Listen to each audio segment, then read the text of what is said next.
ಮಳವಳ್ಳಿ ಗ್ರಾಮೀಣ ಭಾಗದ ರೈತ ಕುಟುಂಬಗಳು ಆರ್ಥಿಕವಾಗಿ ಸದೃಢವಾಗಿ ಉಳಿದಿರುವುದಕ್ಕೆ ಸಹಕಾರಿ ಕ್ಷೇತ್ರ ಪ್ರಬಲ ಕಾರಣ ಎಂದು ಶಾಸಕರು, ರಾಜ್ಯ ಮಾಲಿನ್ಯ ನಿಯಂತ್ರಣ ಮಂಡಳಿ ಅಧ್ಯಕ್ಷರೂ ಆದ ಪಿಎಂ ನರೇಂದ್ರ ಸ್ವಾಮಿ ಪ್ರತಿಪಾದಿಸಿದ್ದಾರೆ.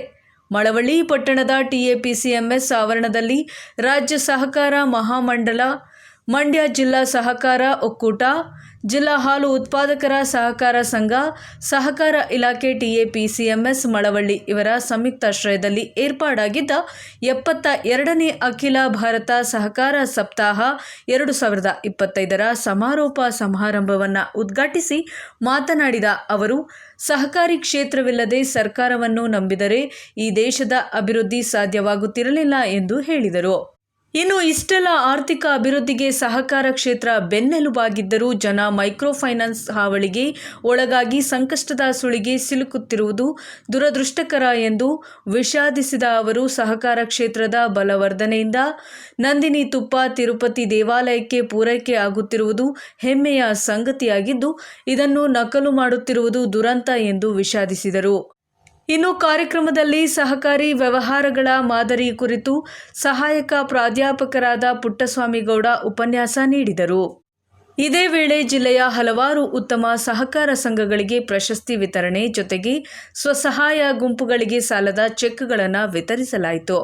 ಟಿಎಪಿಸಿಎಂಎಸ್ ಅಧ್ಯಕ್ಷರಾದ ಎಂ ಲಿಂಗರಾಜು ಅಧ್ಯಕ್ಷತೆ ವಹಿಸಿದ್ದ ಸಮಾರಂಭದಲ್ಲಿ ಉಪಾಧ್ಯಕ್ಷರಾದ ಮಾಲಾಶ್ರೀ, ನಿರ್ದೇಶಕರಾದ ಮನ್ಮುಲ್, ನಿರ್ದೇಶಕರಾದ ಮನು, ಸತೀಶ್, ನರೇಂದ್ರ, ಕೆಎಂ ಪುಟ್ಟು, ಪುಟ್ಟಬಸಯ್ಯ ಮತ್ತು ದೇವರಾಜು, ಮಲ್ಲಯ್ಯ, ಶಿವರುದ್ರಪ್ಪ ಮತ್ತು ವಿಶ್ವ, ಶ್ರೀಧರ್, ರಾಮಣ್ಣ ಮತ್ತು ಶೋಭಾ, ರತ್ನಮ್ಮ ಹಾಗೂ ಮನ್ಮುಲ್ ನಿರ್ದೇಶಕರಾದ ಕೃಷ್ಣೇಗೌಡ, ಆರ್.ಎನ್. ವಿಶ್ವಾಸ್ ಮತ್ತು ಜಿಲ್ಲಾ ಗ್ಯಾರಂಟಿ ಪ್ರಾಧಿಕಾರದ ಅಧ್ಯಕ್ಷರಾದ ಚಿಕ್ಕಲಿಂಗಯ್ಯ ಮತ್ತು ಮನ್ಮುಲ್ನ ವಿಶೇಷ ಅಧಿಕಾರಿ ಅನಿತಾ ಮತ್ತಿತರರು ಹಾಜರಿದ್ದರು.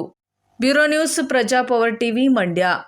ಸಂಸ್ಥೆ ಉಳಿದ್ರೆ, ಸರ್ಕಾರಿ ತತ್ವ ಉಳಿದ್ರೆ ಈ ದೇಶ ಉಳಿತದೆ ಅನ್ನೋದಕ್ಕೆ ಇದಕ್ಕಿಂತ ಉದಾಹರಣೆ ಬೇಕಾಗಿದೆ. ಬಹಳಷ್ಟು ಜನ ಏನ್ ಮಾಡ್ತಾರೆ, ಕೆಲವರು ದಾಕ್ಷಿಣ್ಯಕ್ಕೆ ಕೆಲವೊಂದು ಸಹಾಯ ಪಡ್ಕೊಂಡ್ಬಿಡ್ತಾರೆ. ಆ ಪಡ್ಕೊಂಡ ನಂತರ ಅವ್ರು ಏನಪ್ಪಾ ಅಂತಂದ್ರೆ, ಆ ಸಂಸ್ಥೆ ಹಾಳಾದ್ರೂ ಚಿಂತೆ ಅಲ್ಲ, ನಾನ್ ಬಗ್ಗಲ್ಲ ಅನ್ನೋ ಮನಸ್ಥಿತಿ. ಈ ಮನಸ್ಥಿತಿನಲ್ಲಿ ಸಹಕಾರಿಗಳು ಇರಬಾರ್ದು. ಜೊತೆಗೆ ಸಹಕಾರಿ ಸಂಸ್ಥೆನ ಯಾಕೆ ಉಳಿಸ್ಕೋಬೇಕು? ನಮಗೋಸ್ಕರ ಉಳಿಸ್ಕೋಬೇಕು. ಇದರ ಹುಟ್ಟು ಸರ್ಕಾರದ ಜವಾಬ್ದಾರಿಯ ಒಂದು ಸಮಾನಾಂತರವಾದಂತ ವ್ಯವಸ್ಥೆ ಸಹಕಾರಿ ಸಂಸ್ಥೆ. ಸರ್ಕಾರ ತನ್ನ ಜವಾಬ್ದಾರಿ ನಿರ್ವಹಿಸೋದೇ ಬೇರೆ.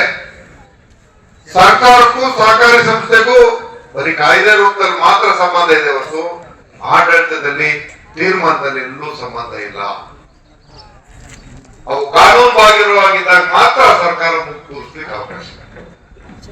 ಹೀಗಾಗಿ ಅದು ಸಣ್ಣ ಸಂಸ್ಥೆ ಇರಲಿ ಅಥವಾ ತಾಲೂಕು ಮಟ್ಟದ ಸಂಸ್ಥೆ ಇರಲಿ, ಜಿಲ್ಲಾ ಮಟ್ಟದ ಸಂಸ್ಥೆ ಇರಲಿ, ರಾಜ್ಯ ಮಟ್ಟದ ಸಂಸ್ಥೆ ಇರಲಿ, ರಾಷ್ಟ್ರ ಮಟ್ಟದ ಸಂಸ್ಥೆ ಇರಲಿ, ತನ್ನ ಸಹಕಾರಿ ಮನೋಭಾವದ ಜವಾಬ್ದಾರಿಯನ್ನ ಇನ್ನಷ್ಟು ಉನ್ನತೀಕರಿಸಿಕೊಂಡ್ರೆ ಈ ರಾಷ್ಟ್ರ ಇನ್ನಷ್ಟು ಬಲಿಷ್ಠವಾಗಿ ನಿಲ್ಲಕ್ಕೆ ಸಾಧ್ಯ ಆಗ್ತದೆ.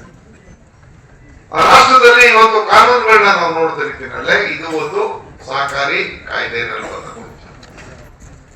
ಪದೇ ಪದೇ ಹೇಳ್ತೀನಿ, ಈ ಒಂದು ಆರ್ಥಿಕ ಚಟುವಟಿಕೆ ಏನಾದ್ರೂ ಮನೆಗಳಲ್ಲಿ ಮನೆತನದಲ್ಲಿ ಏನಾದ್ರು ನಿಂತಿದ್ರೆ ಮೊದಲು ಏನು